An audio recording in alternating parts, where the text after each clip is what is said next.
Episode 7 today of Andor. We're almost there. We're on to the first half of the second of last 3 episodes.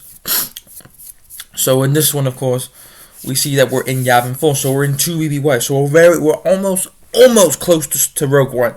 So which is nice. I love that they're bringing everything in. How this first season and the second season are great. Nice 2 chapters into Rogue One where we know Cassian is with Jin and K2, but that's all different story.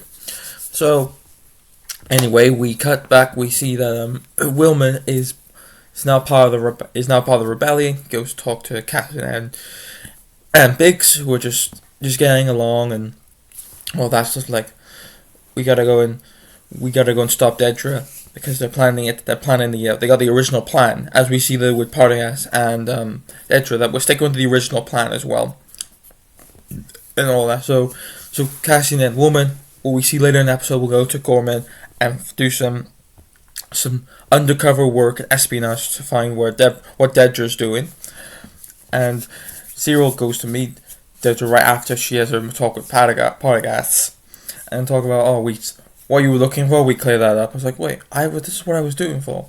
And then she promises him, we'll go back to Coruscant, we'll do what we want to do. And then she gives him the most forced kiss I've ever seen. I'm just like, whoa. I've been telling you, she was the most weirdest person in this series to have a relationship with. And I've seen a lot of weird, messed up relationships in film and TV. But not in a good way, that is. But, yeah. And, we see what more of the Empire's doing, and they're trying to they even got soldiers out on the fields on Gorman, and it's crazy, and I think it's insane. And we even see that the Gorman group are not like, the heads are all like, we can't use dignity, we lost it because you think about it, what happened last time? That one Gorman killed Cinna. He was so idiot. I'm like, these Gorman people are the worst.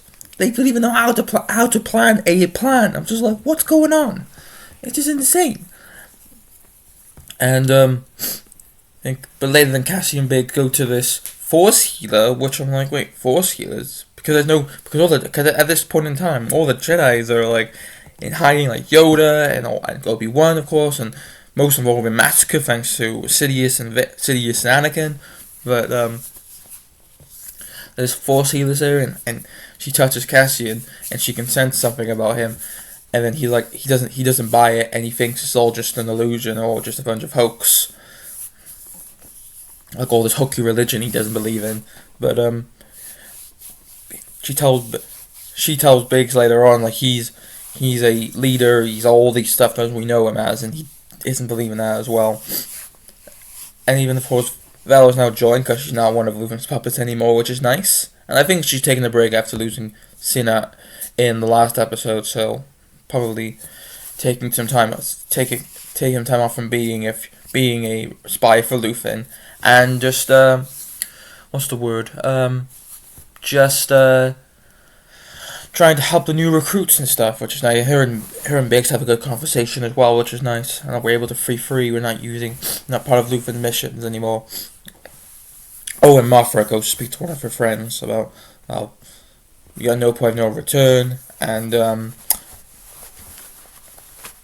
trying to do all that. So yeah, that's all great. So I think, and we also see that, of course, Cass and Woman, of course, take a ship. They go down to Gorman, do some espionage work to find what Dedra's up to. So that'll be great too. We'll see that in hopefully episode 8 or 9. And just awesome episode. Got more intrigue for these characters, and we're seeing what the Empire is doing with Gorman. Because we know in the trailers we're gonna see the Gorman massacre. We see soldiers walking down the stairs. We see there's more protesters, so we're gonna see that. Very similar to what we saw with the Ferrex protest in season 1. So that'll be great too. Maybe that'll be the finale. So maybe like they did with season 1. But let's hope so.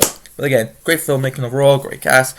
All in all, still a great episode. Can't wait to see where this goes next 2 episodes.